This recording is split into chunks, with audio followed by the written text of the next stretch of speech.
Hello, everyone. Today, I'd like to present a tutorial on blood clots 101, the basics of blood clots. And included in this will be how the average person should know, what the average person should know about blood clots, how they determine if he or she is at risk of blood clots. And it'll be important to network with the family and do an assessment together using a patient-friendly form, and then taking it to your doctors to put that information in the medical record before illness or injury occurs, so that when that happens, there's already something there. Especially if it's an emergency, it's very hard to collect all of these data, especially at that time, that this information is in the record and can help to protect you and maybe save your life.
Now I would like to share with you some information regarding the #1 preventable cause of death after surgery or hospitalization, which are fatal pulmonary emboli.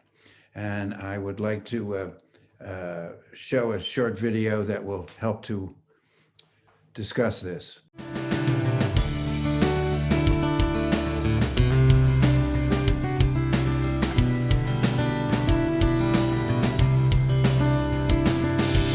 Up until a few years ago, the forgotten illness was deep vein thrombosis and pulmonary emboli. Deep vein thrombosis, blood clots in the leg; pulmonary emboli, blood clots that can break off from the leg and go to the lungs and cause serious or fatal blood clots.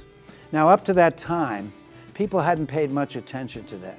But now these days, we have scoring systems, including the Caprini Score, that look at the various risk factors for blood clots that a patient may have, and based on that number of risk factors, calculate what their chance of getting a blood clot is.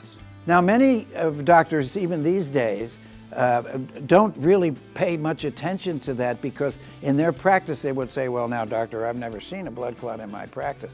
But yet, when you look at the statistics, we find that in people who have Caprini scores and didn't get prophylaxis after surgery, they have a very high incidence in some cases of developing a blood clot.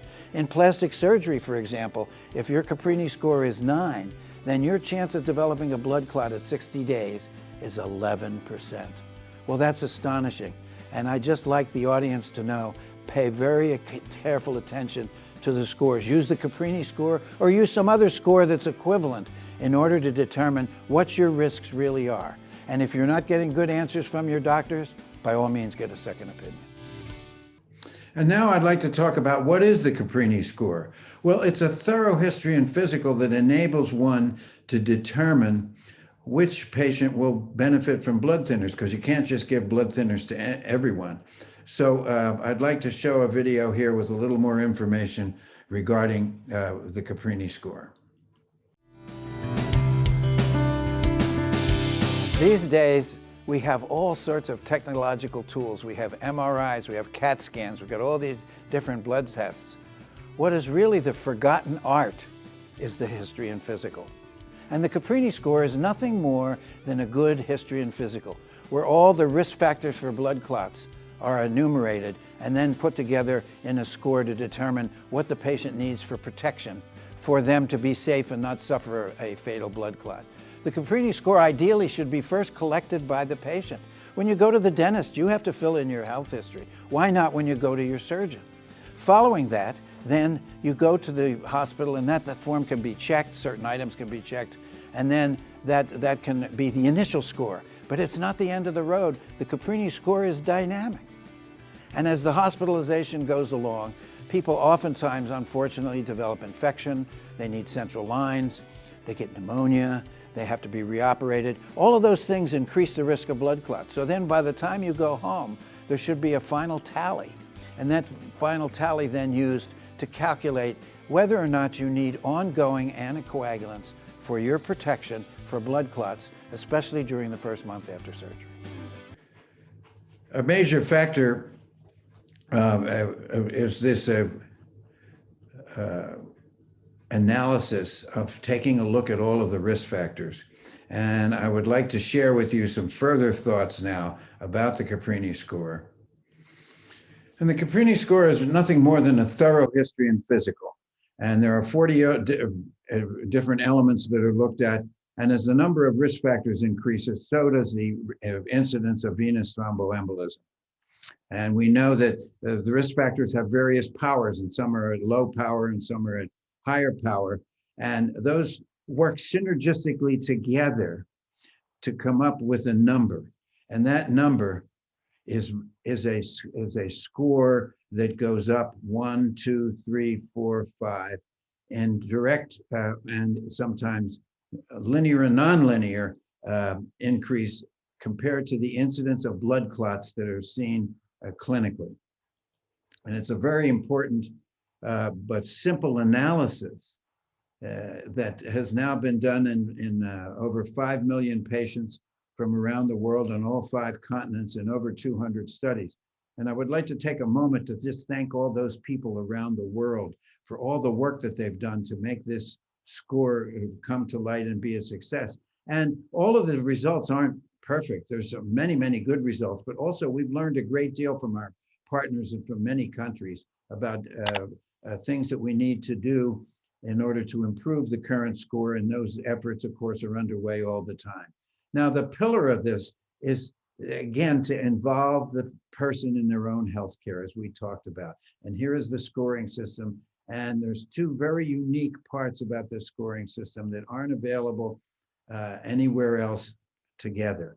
And the first is in women who have had obstetrical complications that involve stillborn infants, repeated non-planned abortions, toxemia of pregnancy, growth retardation of the infant. These are all clinical symptoms that are associated with some very powerful blood clotting factors that would lead to a blood clot that a person may carry through their whole life, long after the obstetrical events are over. And we will discuss those more in just a little bit. The other thing that's very unique about this score is a family history of thrombosis. Now, family history of thrombosis is very, very important because although you may not have a history of blood clots, if there's a history in the family, things are passed along in the family, so that this is really a very important thing. And I'd like to now show you a short video about this.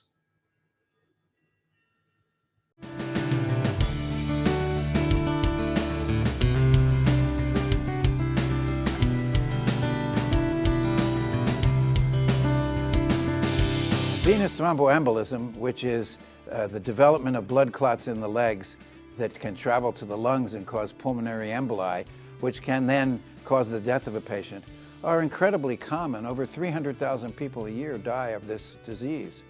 One of the most important things to remember is that family history of thrombosis is an incredibly important contributor to these serious illnesses or deaths, because sometimes blood clots run in families.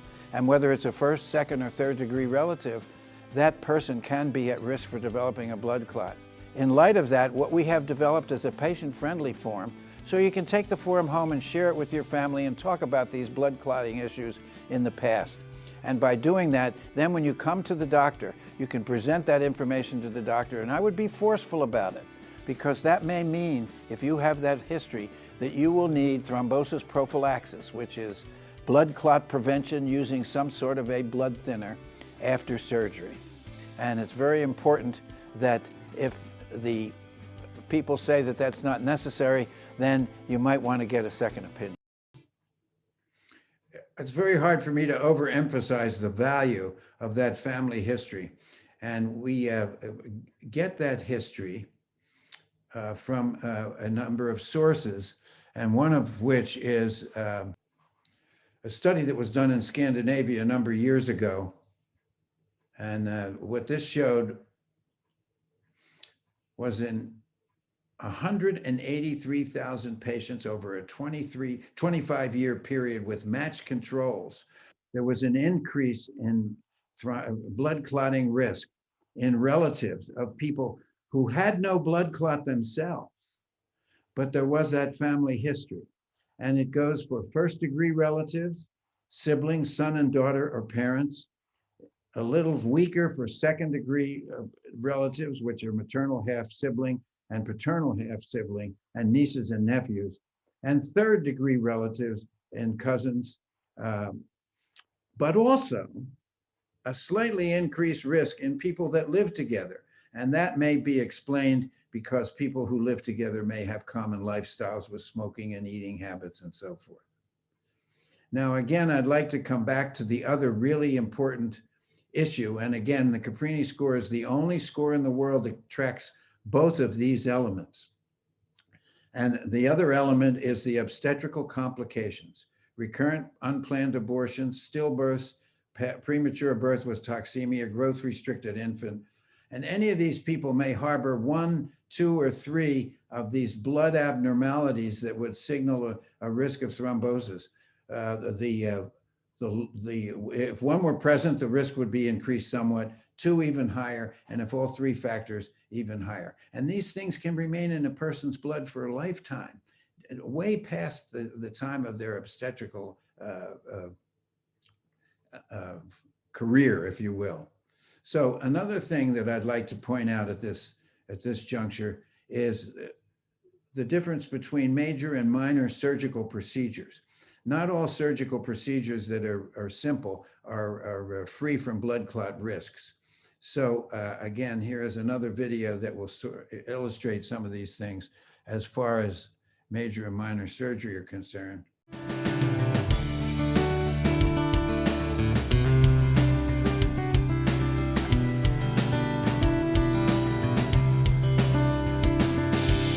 We all know that there are surgical procedures that are very major: cancer operations, total joint replacements, but we're also aware of minor procedures such as appendectomy, knee arthroscopy, or ligament repair.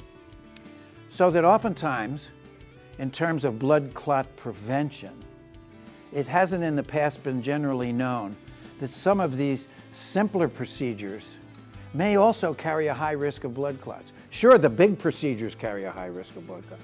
What about these more minor procedures? In order to understand that better, let's see what happens when an anesthetic is given to the patient. And when that happens, the patient's muscles are paralyzed, the leg muscles relax, the veins in the legs can actually start to get big. Just like if you hung your hand down over your side, those veins would get big. And if you left them there for an hour, then the walls might crack. In addition to that, the blood flow is slowed down. And then finally, those muscles are still metabolizing, so they're producing waste products, but they're now sitting around in that slowed down blood flow, and so the blood clot can be accelerated, increased blood coagulability. As a result of all of that, that can develop into a picture, and here we have a picture of a vein capillary that has cracks in it, and in those cracks, blood clots can form, and that's because the veins have gotten overly large.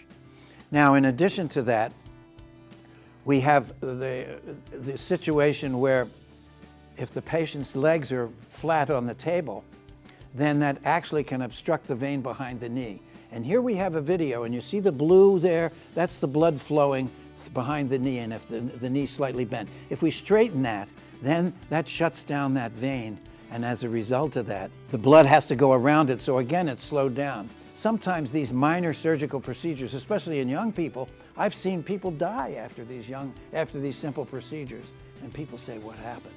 And a careful risk assessment for factors wasn't done, particularly a family history of thrombosis. Now, what is really interesting is that if a person is at risk for a blood clot and they receive a week of anticoagulant prevention, like with a heparin or low molecular weight heparin, their incidence of fatality, which might be 5% in those young people I talked about, is reduced to 0.1%. And that's a pretty good percentage. So ask your doctor about their risk factors and ask your doctor what they plan to do in order to prevent a blood clot if you should be at very high risk. So as you can see, there are major factors associated with the development of blood clots. There are other factors that, in order to keep this video not too long, I won't get into, but it's very important that we understand what these factors are, and we will discuss those in a future presentation. And I'd just like to re-emphasize what was just said about anesthesia. As the time of anesthesia increases, the stagnation of the blood in the calf causes the blood vessels to get larger and larger and finally crack. And then you also have hypercoagulability because their metabolites, the tissues are still alive and they're producing waste products, which are activating the blood because they're not getting flushed out of the leg. And it's very important that pneumatic compression devices or other mechanical compression is used during surgery, especially the longer procedures, to minimize these effects. So finally, please keep in mind to complete your risk assessment for blood clots. Network with your family members to find out what happened to all of the relatives, and use the patient-friendly score. Include everybody in your analysis. Share the results of that with your personal physician so that it can be verified, and that recording record can be put into your permanent record of your risk assessment score. And when you're confronted with an emergency or you are confronted with a need for surgery or hospitalization, discuss this baseline score with your physicians And remember that certain of those factors, especially as we talked about with family history, are very powerful and important predictors of who's going to develop a blood clot. And finally, I'd like to emphasize from my dear friend in Maine that taught me about this. And he said, Joe, never kill a friend, never treat a stranger. Now, what was he talking about? Well, performing a thorough history and physical in a person that you meet. Now that person is no longer a stranger. You know them more or less as a friend. And of course, you would never hurt a friend because you'd give them the right protection based on those risk factors. And of course, never kill a stranger. So with that, I'd like to thank you for this watching this presentation. And please visit my social media platforms. And thank you all very much. And all of you just have a great day.